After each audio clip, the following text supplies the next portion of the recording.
Welcome to Lead with Kindness, your essential podcast for disrupting the workplace with kindness and well-being.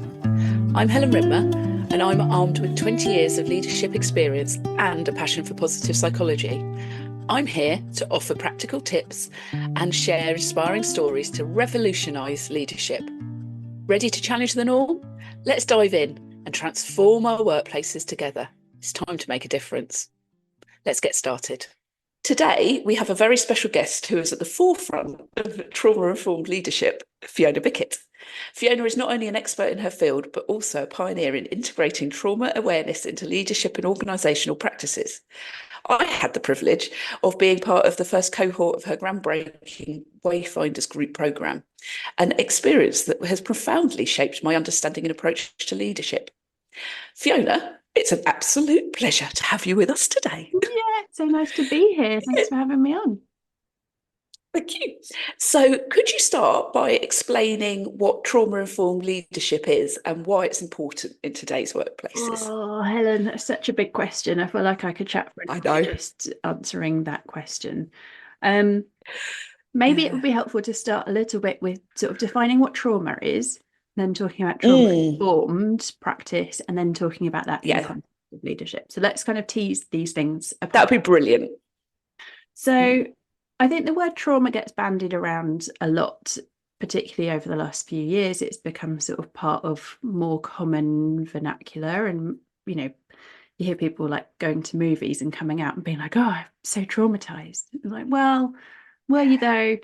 So I just want to kind of put us a bit more in context of trauma being about not so much the events that we experience, but about experiencing those events. And then it's not about what happened, it's about what we have made that mean, the decisions that we make about who we are and how we need to show up in the world in order to protect ourselves from experiencing harm in that same way again. And trauma can come from all sorts of different events, and different people will experience different events as traumatizing or not. So it might be a kind of chronic trauma. So, if you've experienced an entire childhood where there's repeated, I don't know, shouting in the household or things like that, that kind of repeated difficult behavior, where as a child you don't really know how to respond, you don't really know if you're, maybe the shouting's not at you, but it's in the household, it raises your stress response, then your body kind of internalizes that that's not a safe environment. And if that experience is not processed safely with an adult who can help you to understand what that was all about, then you can internalize that, you can make certain assumptions and create certain beliefs about how the world is and how you need to show up. Or it might be something much more acute, like a one-off event, that then you have a similar outcome. So if it's not processed appropriately, make all these assumptions, start holding on to these beliefs and patterns of thought and behavior that impact your future, your life as you go through life. And then we find ourselves kind of dragging those responses that we created to the there and then experience into the here and now. And so that's where it can kind of trip us up in work contexts. The reason that I say it's, different people respond to trauma differently is, you think about an example, like I heard this really nice one a while ago. Like if there was a fire in a primary school, then think about the different people who might be present in that situation. So there might be school children who just think the whole thing is hilarious. They're like, oh, this is so exciting. Yeah. There might be a teacher who is stressed beyond their capacity to cope with that level of stress. And then there might be firefighters who are trained and able and capable of dealing with this because that's what their job is. And so you can see in those three different people, they've had different responses. Now let's imagine that school teacher was present for a fire in her school when she was a child. Her ability to cope with that stress might then be incredibly elevated, such that she moves beyond a fight or flight stress response and into a freeze or completely collapse kind of state. That is what we're talking about when we're talking about trauma responses. So that's a bit about trauma. Then if we think about, well, what is trauma informed then? So trauma informed practice is part of a spectrum of awareness and response to this knowledge that trauma exists. And trauma is very, very, very, very common, like incredibly common. And Gabor Mate has a very well-respected book that was published, I think, in 2021, The Myth of Normal, that actually goes into a lot of detail about this and how actually our society is sort of operating on trauma all over the place and how it's causing so many problems, and starts to unpick some of that. So when we think about trauma in terms of leadership, what we want to do as leaders is have an awareness of the fact that the people that we are leading will come into the workplace with all of this history, their own biography, their backstory, all of their life experiences, and the views, opinions, beliefs that have been generated out of all of that history and backstory. And then they will be showing up to work situations, and sometimes they will have that kind of trauma survivor response where the thing that happened to them in the there and then has had an impact on the here and now, and their stress response kind of short circuits, and they're not able to operate within that normal stress kind of fight or flight response, and they go into that overwhelm, inability to kind of response. So as leaders, what we want to be thinking about is being at least trauma aware. So that is knowing that trauma exists, knowing that we ourselves will have had some experiences that will impact the way that we make decisions, the way we go about relating with others, and all of that kind of thing. And knowing that our team members will bring all of that relationships in work as well. Then next up from kind of trauma awareness is trauma informed, where we're then thinking about how we can adapt our own practices to make more space for those reactions in ourselves and in others. And then ultimately there's kind of trauma responsive, which is more in the zone of like the work that therapists and counsellors are doing, which is about helping people to heal that traumatic response. So as leaders, I think we want to focus on developing trauma awareness, and then as we get proficient at trauma awareness, thinking about trauma informed practice, which is much more about being kind of consent led, being aware of the fact that people have all of this experience. Also really being aware of our own trauma responses, because sometimes in the workplace we can sort of witness ourselves having this out of proportion response to things and going, where did that even come from? That question in itself is a great trauma informed practice, just noticing our adverse and out of proportion responses and being able to question, probably not in the moment, but after the fact, and then making repair on that, going back to that person and going, listen, I had this response that was really out of proportion, I'm really sorry, it was actually not about you, it was about something I experienced in the past. So we're not looking to poke into anybody's trauma. We're not looking to bring our own trauma into the workplace and kind of foist that upon people. Like, I'm not going to go, I had an adverse response and it was because when I was a kid, this thing happened to me, blah, blah, blah. We're not unloading it on people. We're just being aware of the fact that it's there and being responsible for repairing if that adverse response comes up involuntarily. And it does, doesn't it?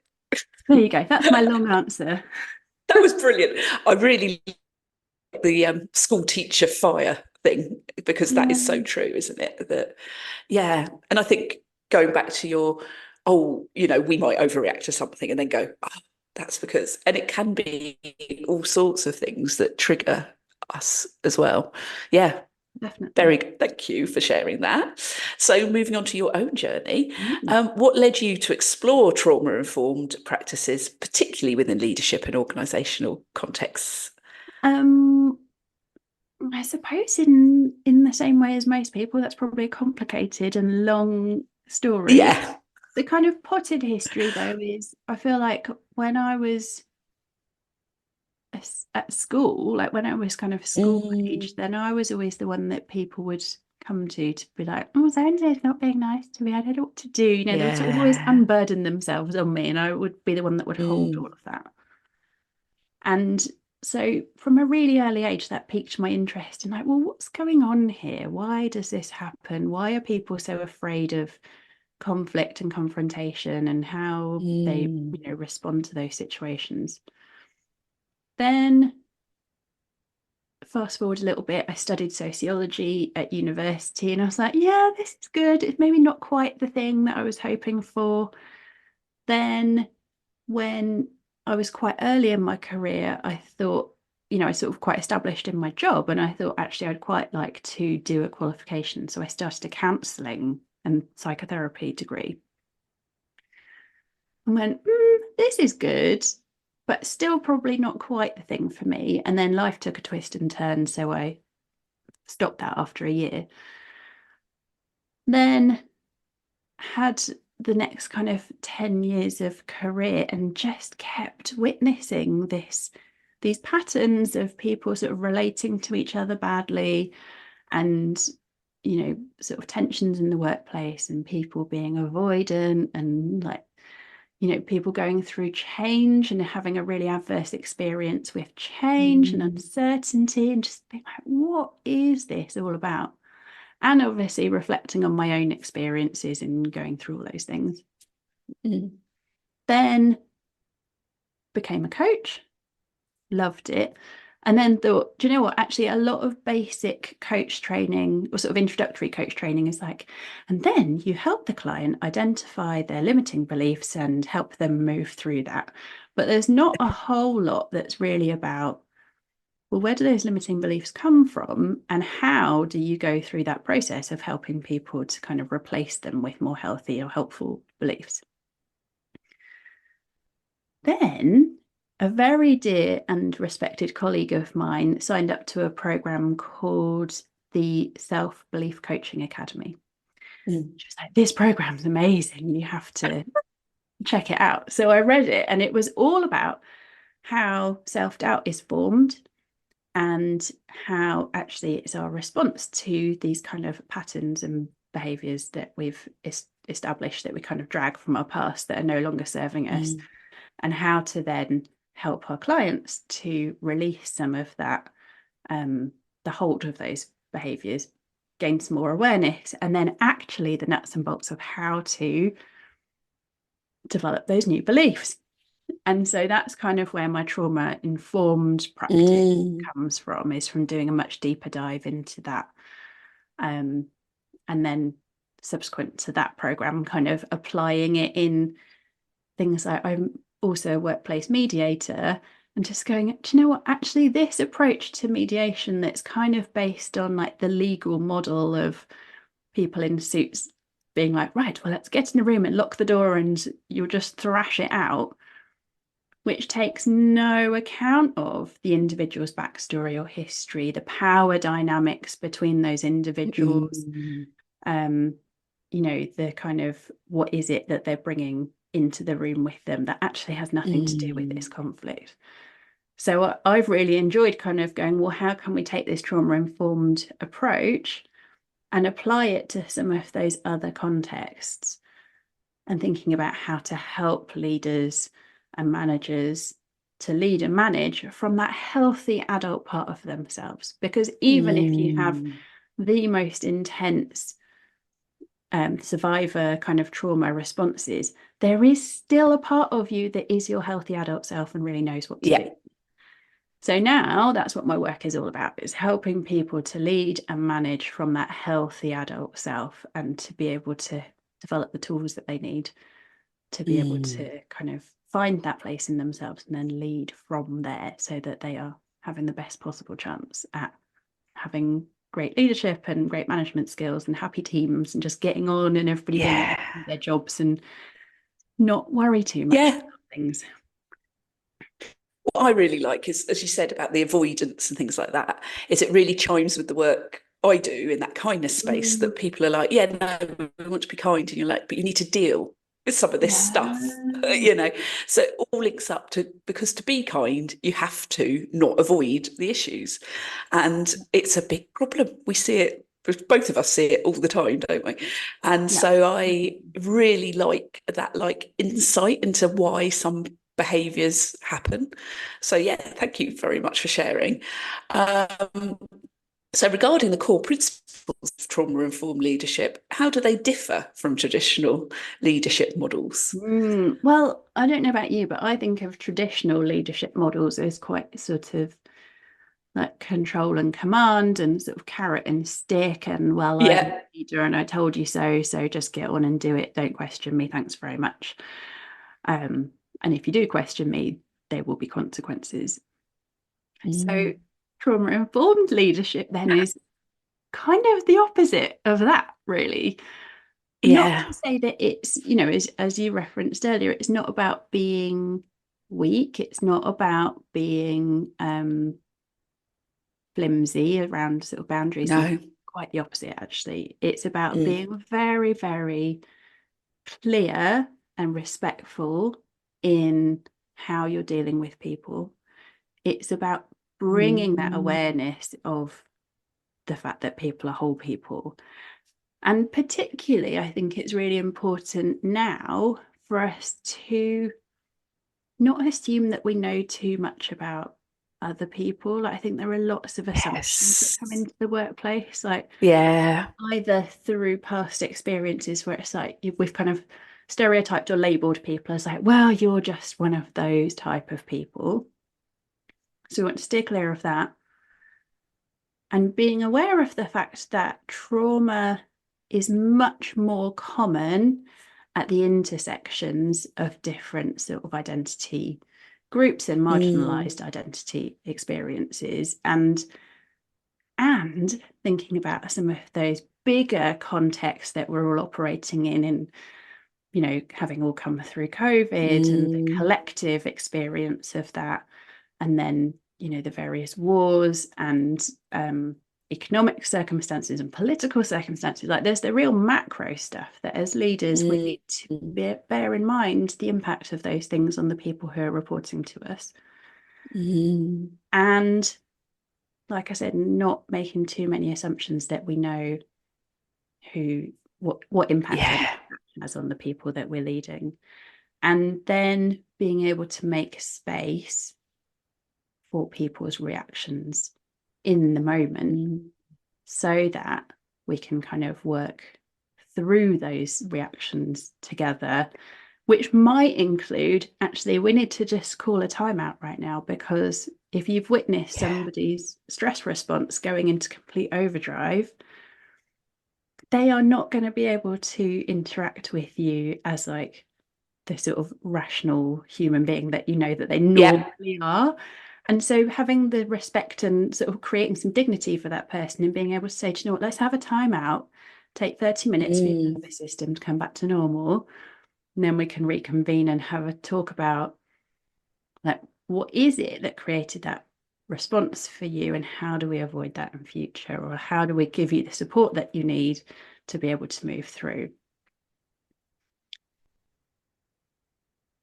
I think there's also some dynamics in kind of setting up how we're leading, like looking at our own practice in leadership around things like being really clear on what our values are, and being able to lead with some clarity around what those are, helping people to understand what our values are, having some sense of consistency, though I find the concept of consistency a bit problematic when it becomes a blanket term. But what I mean in consistency is helping people to understand that our decisions will be acted on. Our decisions will be made based on a certain set of principles. They will be communicated clearly, they will be followed through on, and there will be accountability if that doesn't happen. And Mm. that kind of consistency where it's not necessarily the same decision each time, but it's the same set of principles that are applied so that people can rely on us to show up with a certain level of consistency Mm. as a leader. Because what people ultimately want from leadership is for us to be trustworthy. Yeah, definitely.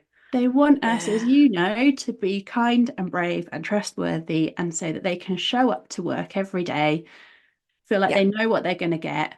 It's not going to be Yeah. um, spiteful, or it's not going to be vengeful. It's not going to be Yeah. aggressive. It's not. They're not going to get the silent treatment if they've done something wrong. We want people to Oh God, yeah. be safe and able to show up to work and trust us that we've got it, Mm. that we're the leader, that we know what direction we're going in, and that we can help bring them along on that journey with us. Yeah. And that we can tolerate it when they have challenging experiences at work. Yeah, definitely. That was very well put. Oh, good. And it does really chime with that kindness and well-being stuff, because it's about psychological safety at work. It's about making sure that people feel safe to be well, and they're going to thrive better in Yeah. a situation where they feel safe. And that nicely brings us on to team dynamics. And how do you think adopting a trauma-informed approach can affect things like team dynamics and organisational culture? I think it can really help. Obviously, I would Mm. say that. But I think it can really help because what it does is by meeting each person that you're leading as an individual and anticipating that each person will have a different reaction to things, it means that you're then able to flex your leadership style Mm-hmm. enough to meet those people where they are, with the ultimate aim of kind of bringing everybody along with you on the journey, and being able to create the outcomes that you need, because that's your Mm. job as the leader, is that actually we've got a job here, a job to do here. So I think there's that in terms of the leader to the team members. I think there's also something about, in that leader to team members, is role modeling for team members how they can interact with each other, and Mm.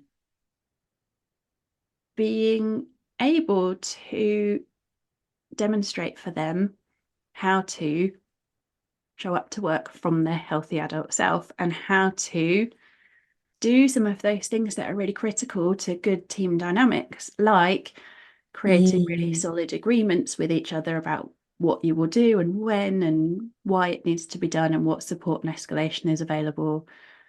Doing things like Mm. helping them understand how to be accountable, how to give feedback in a respectful and dignified way. Mm. There's all of this kind of modeling that then gives people permission to act in that same way that is in integrity with their values as well.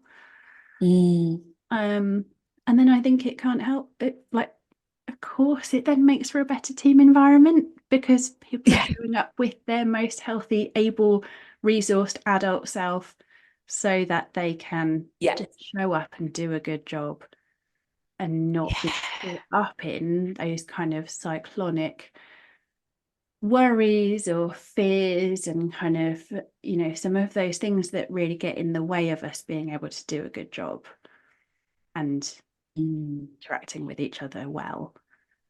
Kind of cuts down on all of that. Like when you can make an agreement and just get on, and then if something goes wrong, have a conversation about, well, what went wrong and why, and what should we do different next time, instead of holding on to that Yes. feedback because we're so worried about upsetting that person, because we had a parent who Yeah. tolerate feedback, and so we learned that we couldn't ever share feedback without upsetting people, all of that stuff.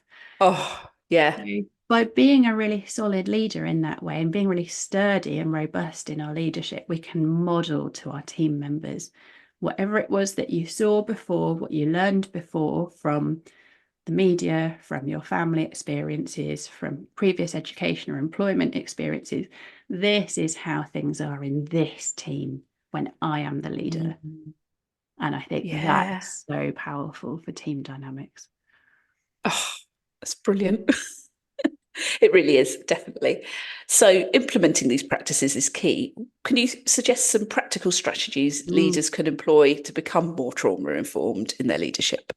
Yeah, I think the first thing is it starts with you as the leader. So I think this is on a very practical basis. I think it is about being able to really prioritize looking after yourself as a courageous act of leadership and management. Because if as soon as you get tired and overwhelmed, your stress response will start to take over. And then your access to your executive functioning, like your decision making, your planning, prioritizing, communication, all of the things that you need to have as much access to as possible, like very core brain processing purposes, get dramatically reduced when your stress response starts to take over. Never mind when it's a full-blown trauma survival response. So I think the absolute key thing that leaders can do is really prioritize their own self-care so that they can be leading from their own sturdy, robust core. That's the absolute. If people come away from this podcast episode and they do nothing else, I would love for them to just think a bit more about what are those fine-tuned dials they can turn around their own well-being that will help them to be more robust in their leadership. Yes, please. Yeah. Beyond that, then, I think kind of being aware of one's own responses to tricky situations can be a really helpful starting point. And if those feel very out of whack, kind of out of proportion with what is kind of your own take on what is like a sensible response to things, if you find yourself often flying off the handle or often avoiding tricky situations, maybe that's an instance where you might need some support around working through that with either a trauma-informed therapist or counsellor or coach, depending on the nature of the thing. The way to, just as a quick way to tell if it's therapy or if it's coaching, is, are you aware of the root cause of that pattern of behaviour and thinking? If you are aware of it and you've done some work in processing that root cause, but it's still having an impact, then coaching can be a great way of going, okay, so we know what this is. What do you want to do about it now? Yeah. Great. If you're not aware, or if it feels very close to the surface and unprocessed, you've maybe never spoken to anyone about this thing, then therapy or counselling might be a better way to go. Yeah. So that's kind of the leader's approach, I would say. And then educate yourself is kind of the next best thing.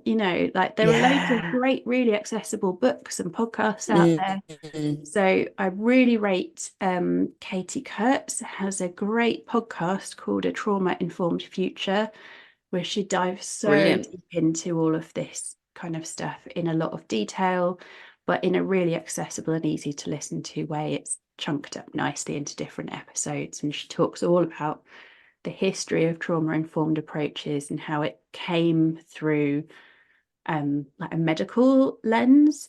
But now we want to create a trauma-informed future. We need to be able to take it out of that medical setting and start thinking about how we apply it in different sectors, contexts, all of that stuff. So it's a great place to go.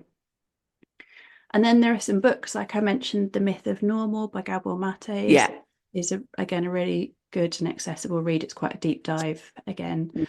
We can put all of these in the show notes. Yeah, definitely. Yeah, we'll put it on the show notes. Also, What Happened to You by Dr. Bruce Perry and Oprah Winfrey is a great book. And they have written it as like a conversation. So Dr. Perry is I like that. I think a psychologist and neuroscientist. I think that's his areas of specialism. And then obviously Oprah being Oprah, she comes in with these questions and it's like, so is this what you're saying? And like, have you got any examples to illuminate that? And so it works really well. I actually listened to that as an audio book and they narrate it themselves. So it's really nice. It's like a sort of long interview. So things like that can really help leaders to inform themselves about trauma-informed practices. And then I think kind of moving a little bit away from trauma, but something that will really help is some more of those tactical, tangible thing that leaders can do is to inform themselves around things like employment law and health and safety law. Because what can sometimes happen is leaders get themselves into tricky positions where they experience some of those other more compliance-based teams in their organization as they end up getting into this weird sort of mum and dad parent-child dynamic where then leaders are outsourcing their power to those other teams, mostly due to lack of education. It creates this weird thing where the leader then becomes like, goes sort of regresses to like a teenager and is like, well, we can't do this because mum and dad HR or health and safety or whoever, like legal, said we can't do this thing. So it can really help leaders to kind of step out of that kind of parent-child dynamic if they are informing themselves and their line managers about things like employment law and health and safety and some of those things that will impact all of us all of the time in the workplace. And it really switches the dynamic when you have, like, for example, a tricky HR case come to you as the leader, where you should be empowered to make the decisions and to lead your team through this and help coach those line managers through how to manage this situation. Instead of having to go to HR and go, well, we've got this thing, what should we do? If you're informed, you can then say, this is what I have understood. This is the plan I would like to progress with. Dear HR team, will you ratify that and agree that that's the right course of action? And it's a much more adult to adult conversation. And so just some of those things where we might accidentally slip into sort of trauma responses really subconsciously, we don't even know that we're doing it. But by taking some simple action around educating yourself and your managers can help just lift you out of that. And like I said, get back to that healthy adult self who's working within your scope of practice. And speaking about scope of practice, it would be remiss of me to leave this episode without mentioning that. So as leaders, we do not at any point want to be poking around in anybody else's trauma. So in all of this conversation about being trauma aware and trauma informed, we're not there to try and help people heal their trauma or even to identify their trauma. All we want to do is be aware that it might be existing in the space and in the relationship. So being really conscious of our scope of practice as leaders and as managers, and knowing when something is straying outside of those boundaries and being able to signpost people to appropriate resources.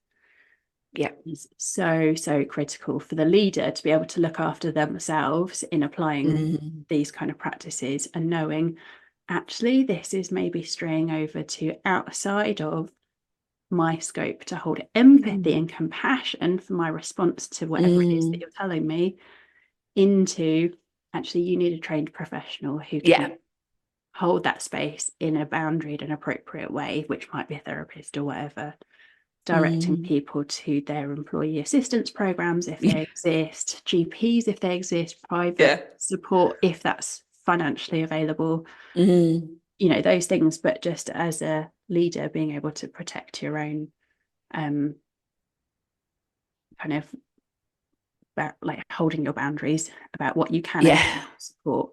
Not that we're saying that you should be pushing those people away if they're in struggle, but that you need to be able to make sure that you're getting the appropriate support from the appropriate resources. Same for us as leaders if we are struggling to be accessing that support ourselves. Yeah, definitely.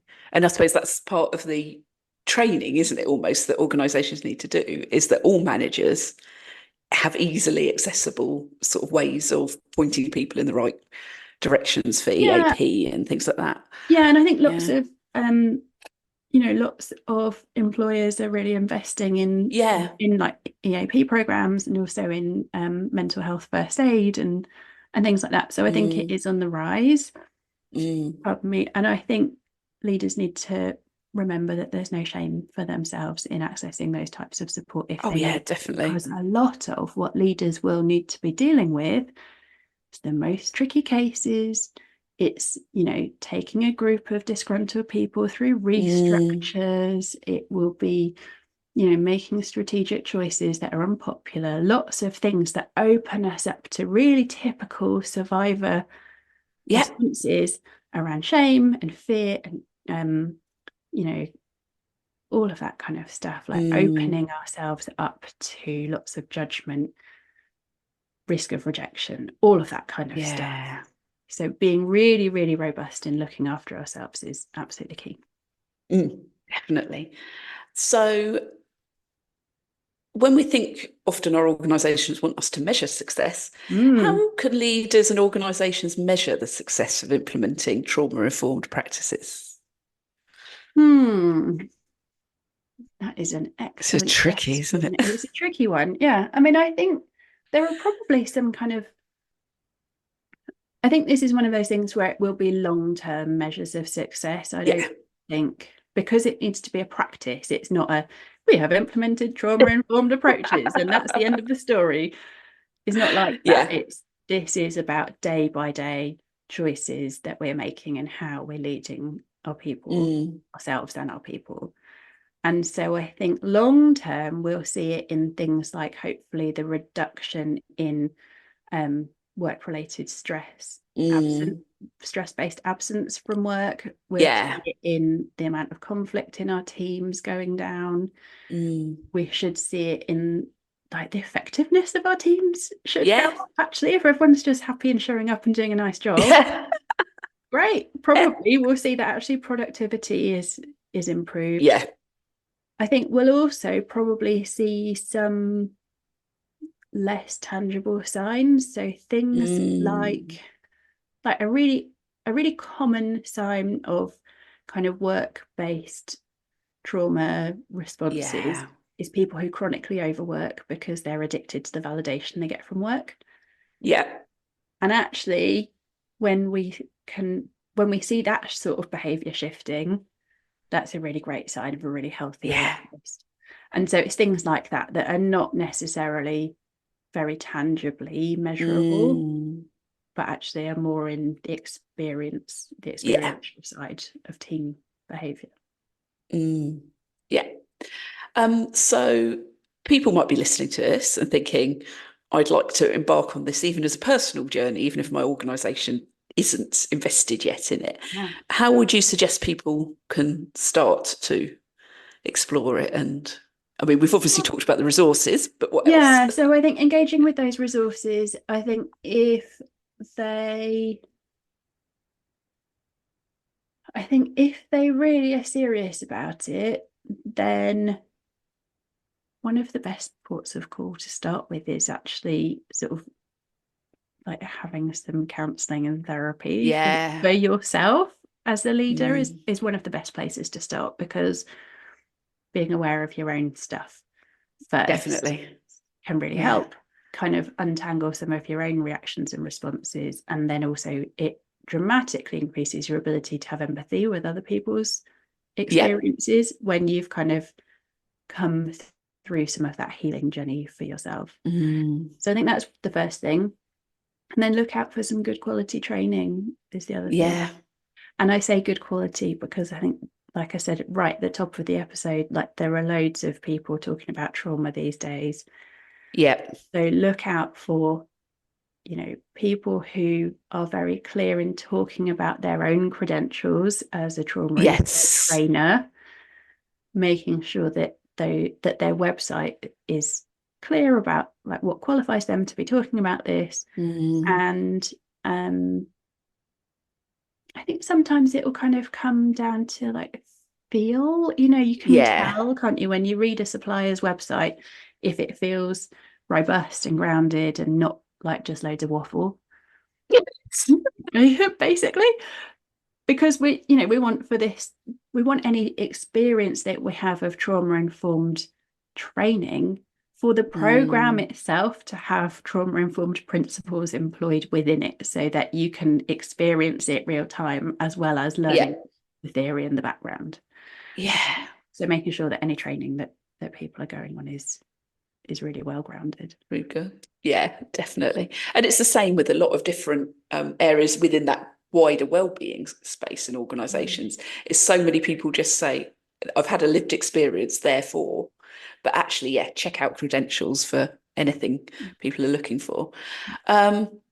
So before we wrap up, could you recommend any resources or tip? Well, we've talked about resources, but any tip, one big tip for leaders looking to further educate themselves on trauma-informed leadership? I think we've sort of covered that a bit, haven't we? Yeah. Yeah. So we'll put all that in the show notes.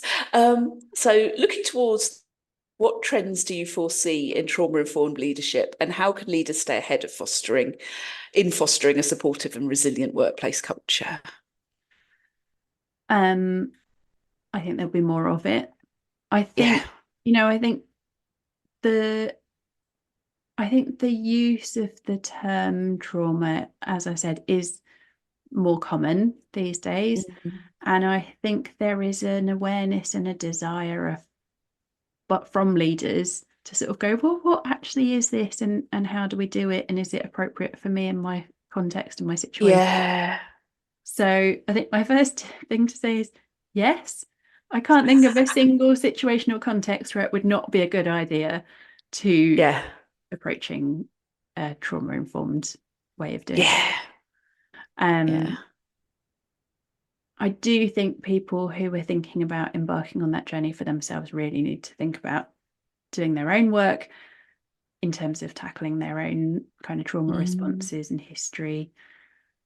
And like I said, making sure that whatever sources of training and support they're going to are really robust. Really robust. Yeah, definitely.